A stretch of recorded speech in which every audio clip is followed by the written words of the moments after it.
Hello everyone, welcome to my video channel.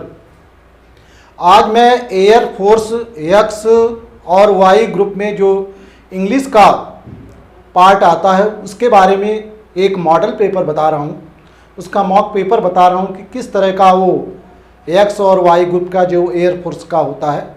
तो video को ज़रूर अंत तक देखिए, तभी पूरी बात समझ में आएगी। और ये बहुत ही महत्वपूर्ण है उन छात्रों के लिए जो एयर फोर्स या नेवी की जो तैयारी कर रहे हैं। तो शुरू करते हैं। पहला क्वेश्चन है, which word is in noun form. अब इसमें देखिए चार विकल्प हैं, हंग्री, ब्यूटी, एंग्री, नॉटी। इन चार विकल्प में से कौन सा नाउन फॉर्म में है? तो हंग्री नाउन में नहीं है। ब्यूटी का मतलब सुंदर, छवि, छटा, ये जो है नाउन फॉर्म में है। बाकी हंग्री, एंग्री, नॉटी ये सभी जो है एडजेक्टिव हैं। तो इसका आंसर कौन सा हुआ? B, beauty. Pick out misspelled word. ये जो वर्ड लिखे हैं 1 2 3 4 अर्थात ए बी सी, इनमें से कौन सा वर्ड मिस स्पेल्ड है अर्थात किसकी स्पेलिंग रॉन्ग है? देखिए, कंसीव सही लिखा है, रिसीव सही लिखा है, बिलीव गलत है, बिलीव रॉन्ग है। बिलीव में देखिए इसमें जो लिखा हुआ है सिस्टम वही इसमें भी चला आता है, लेकिन इसकी स्पेलिंग ये नहीं होती है, इसकी स्पेलिंग होती है आई ई, ये होती है, ये नहीं होती है। अर्थात इसकी स्पेलिंग गलत है और इन सब की स्पेलिंग सही है। तो ये मिस स्पेल्ड वर्ड है। Fill in the blanks with suitable verbs, अर्थात जो वर्ब दी हुई है, खाली जगह है, माई बाइक खाली जगह है, a lot of trouble these days, मेरी बाइक इन दिनों बहुत कष्ट दे रही है। तो दे रही है, गिव माई बाइक, अगर प्रेजेंट इंडिफिनिट में लिखेंगे तो गिफ्ट्स होना चाहिए, तो वो है नहीं यहां पर। इज गिविंग, अब यहां पर लिखा है दीज डेज अर्थात ये शो करता है कि प्रेजेंट में है। तो प्रेजेंट में ये देखिए पास्ट में लिखा है, ये भी पास्ट में है, अर्थात इसका आंसर ये हो गया कि my bike is giving a lot of trouble these days. तो इसका सही विकल्प है is giving. Antonym of feed का एंटोनिम, फीड का मतलब होता है खिलाना, फीड का मतलब खिलाना अर्थात भोजन देना, अर्थात भोजन न देना अर्थात भूखों मारना। अब इसमें देखिए, फूड माने भोजन, स्टार माने होता है भूखों मरना या मारना।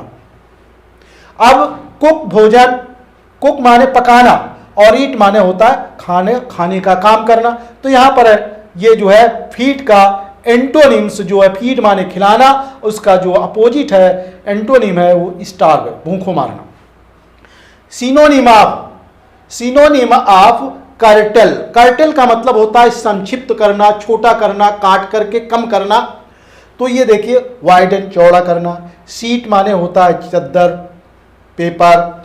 शॉर्टन, शॉर्ट से शॉर्टन शब्द बनाया गया, एक वर्ब जो ये वर्ब के रूप में है। तो ये शॉर्टन का मतलब कम करना, छोटा करना। तो इसका जो सिनोनिम है ये है shorten. Fill with correct preposition, सही प्रीपोजिशन भरना है। ही वेंट टू लखनऊ, फिर आ रेड बस। पहले लिखा है बाई, फ्रॉम, इन, एट। तो इसमें सही, ज्यादातर अक्सर गलती कर देते हैं, तुरंत देखेंगे साधन आया और साधन के साथ में सीधा किसका प्रयोग कर दिया, बाई का, जो गलत हो गया। इसमें एक विशेष साधन है, तो इसके लिए बंद साधन है, इसके लिए इसका प्रयोग होगा इन। अर्थात जब कोई साधन हो, साधन और बाई के बीच में जब कुछ नहीं लिखा होता तभी बाई का प्रयोग होता है। जैसे बाई बस, बाई ट्रेन। तो इस तरह से देखा, इसके बीच में कोई नहीं। जब कोई विशेष साधन हो जाता है तो जैसे इन अ बस, अब यहां पर आर्टिकल जुड़ गया, या इन a long bus, in a good train, is a long train. तो इस तरह से बंद साधन के लिए इन का प्रयोग होने लगता है। तो यह हमेशा याद रखना है कि जब कोई विशेष साधन हो अर्थात साधन के पहले कुछ विशेष बात लिखी हो तो बंद साधन के लिए इनका प्रयोग, खुला साधन के लिए आन का प्रयोग किया जाता है। तो देखिए यहां पर बस के पहले लिखा अ रेड बस अर्थात एक लाल बस में, अर्थात बाई न लिख करके क्या आंसर है इसका इन, अर्थात यहां पर लिखा जाएगा he went to Lucknow in a red bus. Next,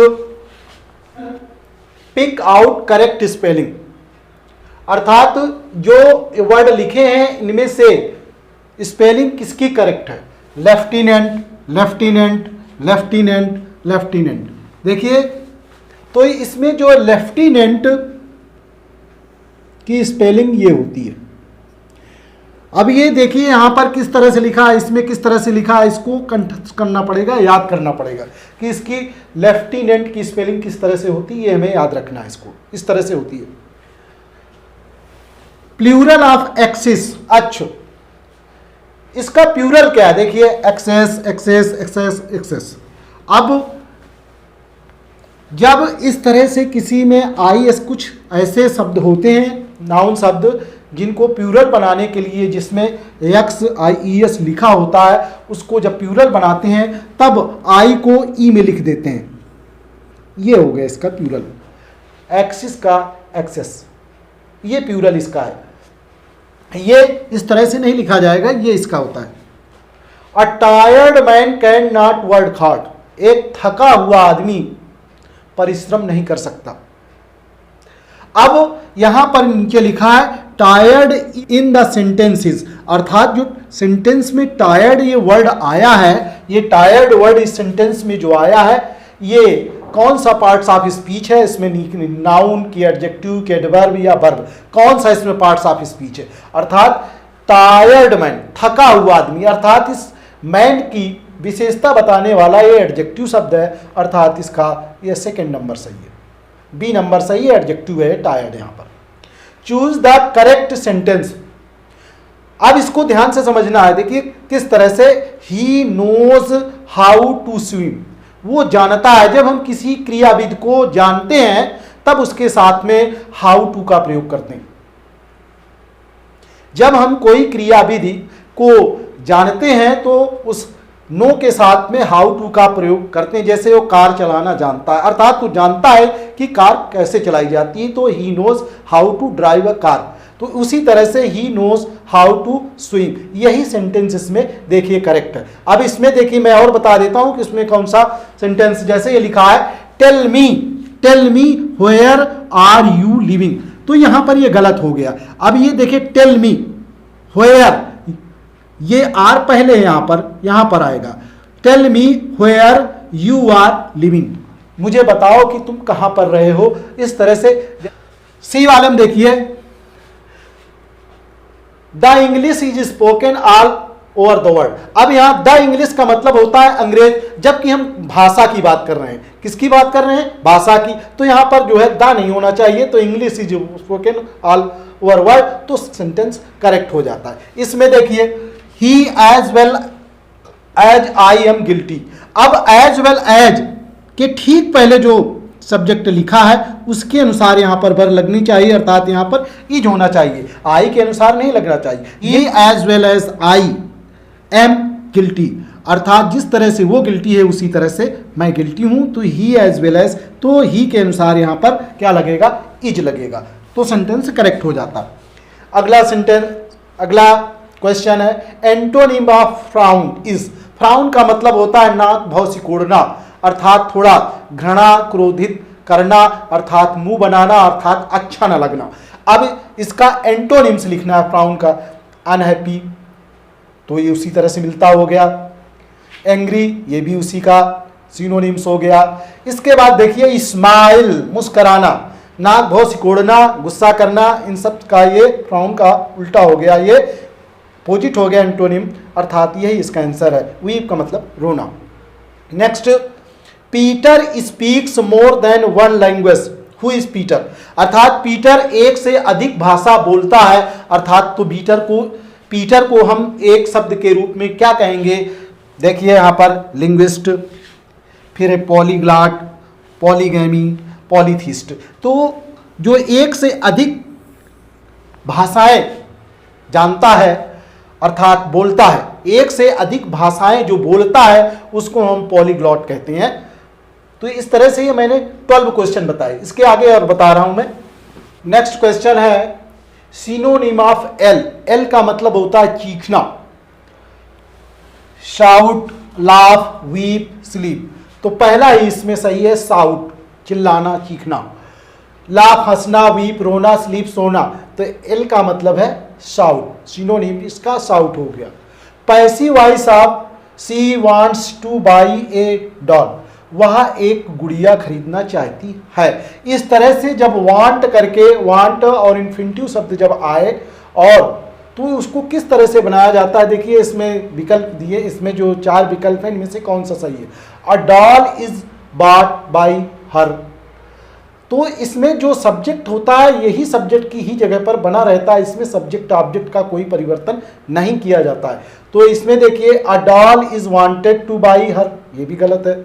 C wants, ये मैंने बताया, देखिए सी वांट्स जैसा था उसी तरह से सी वांट्स और ए डॉल, ए डॉल को पहले कर दिया, she wants a doll to be bought, और ये वर्ब जो थी इसको थर्ड फॉर्म में करने के बाद में इसको पैसिव रूप में कर दिया, टू बी बॉट।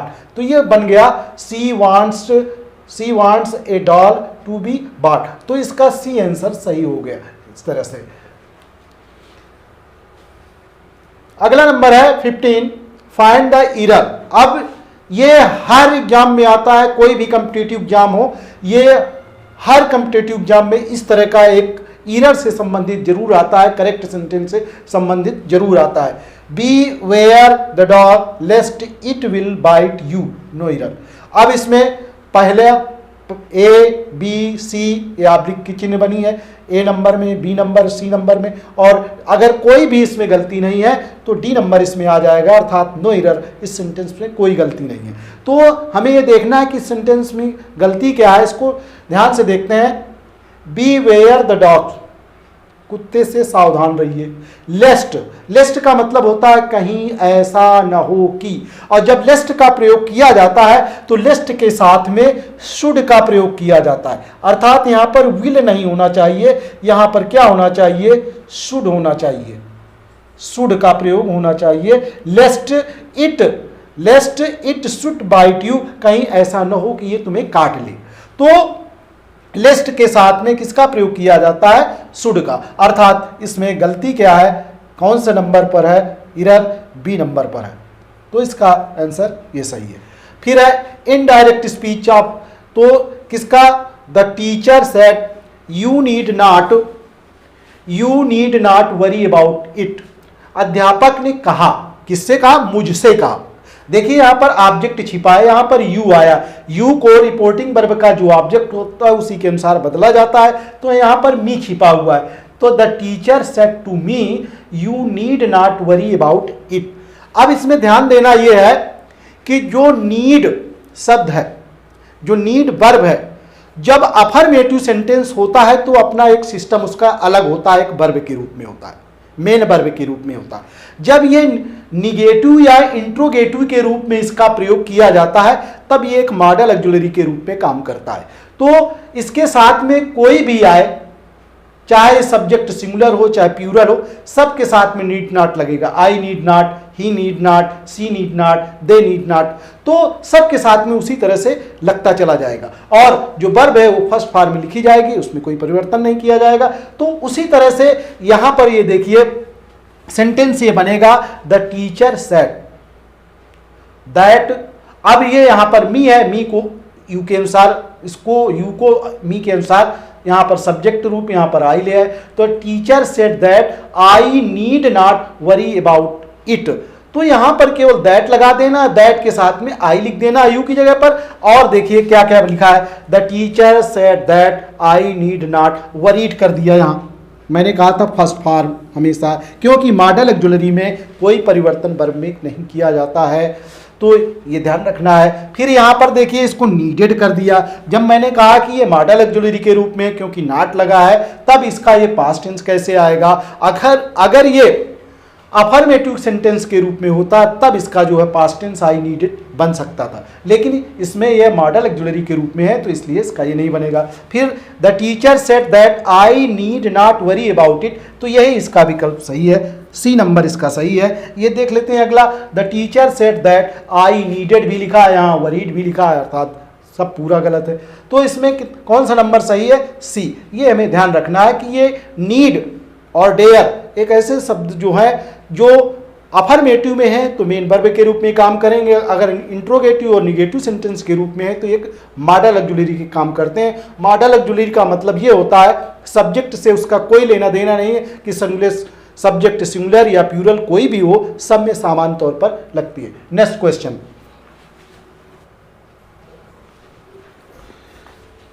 इसमें एक अनसीन का पैसेज जरूर आता है और इसमें कई तरीके से लोग अपने अपने तरीके से बताते हैं। कोई कहता है कि अनसीन को अच्छी तरह से पढ़ लीजिए, इसके बाद क्वेश्चन को पढ़ करके उसका आंसर दीजिए। कोई ये कहता है कि पहले क्वेश्चन को पढ़िए, इसके बाद अनसीन में देखिए कि इसका जो शब्द कहाँ पर मिलते जुलते हैं उससे देखिए। तो ये तुम्हारी सुविधा के अनुसार है, आपको कैसा अच्छा लगता है कि आप अनसीन का जो हिंदी में अर्थ समझ लेते हैं। अगर समझ लेते हैं तो बहुत अच्छी बात है, तो तुरंत बन जाता है, तुरंत हल हो जाएगा। तो कोई भी सिस्टम करिए, लेकिन एक अनसीन 4 नंबर की जरूर आती है और उसी अनसीन से संबंधित जो है 4 क्वेश्चन नीचे रहते हैं, अर्थात जैसा कि पेपर 20 नंबर का है, 4 नंबर की उसमें अनसीन रहती है। Read the paragraph carefully and answer the question given below.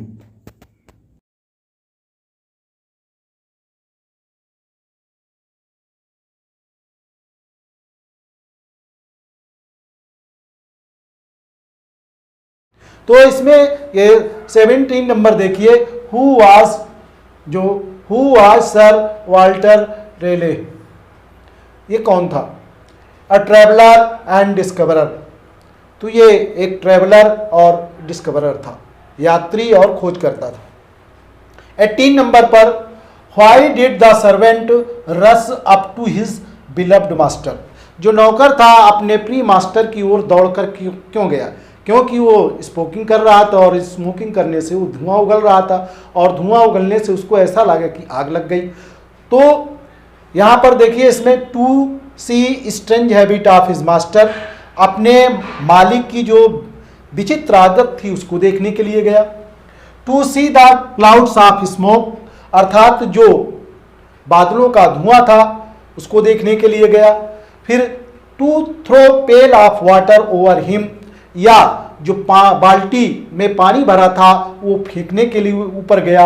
या टू इंजॉय द स्मोकिंग, या जो खुद वो पीना चाहता था, जो पी रहा था टोबैको, उसको पीने के लिए हो गया। तो इसमें था जो बाल्टी लिए था, पानी जो उसमें भरा था, पेल ऑफ वाटर, उसको फेंकने के लिए ऊपर गया था। फिर देखिए इसमें मीनिंग ऑफ पेल इज, अर्थात पेल शब्द उसमें जो आया है उसका अर्थ क्या है? तो इसमें देखिए ग्लास है, बकेट, टब और बाउल, तो बकेट है, पेल का मतलब होता है बकेट। लास्ट क्वेश्चन है, where did he bring back tobacco with him, अर्थात जो डिस्कवरर था, ट्रैवलर था, ये जो तंबाकू थी इसको कहाँ से खोज के लाया था, कहाँ खोज करके इंग्लैंड लाया था? अमेरिका से लाया, या कॉन्टिनेंट ऑफ अमेरिका से लाया, या newly discovered continent of America से लाया, या इंग्लैंड से? तो इसमें है newly discovered continent of America, यहाँ से वो लेकर के इंग्लैंड आया था, जो फर्स्ट पर्सन था। तो इस तरह से इसमें 20 क्वेश्चन आते हैं, जो 20 क्वेश्चन मैंने बताए। इसके बाद शीघ्र ही मैं दूसरी वीडियो लेकर के आऊँगा, दूसरा मॉडल पेपर जरूर लेकर के आऊँगा। तब तक के लिए नमस्कार, धन्यवाद, जय हिंद। और वीडियो को लाइक करिए, कमेंट करिए, शेयर करिए, अगली वीडियो का इंतज़ार करिए। अगली वीडियो तक के लिए जय हिंद।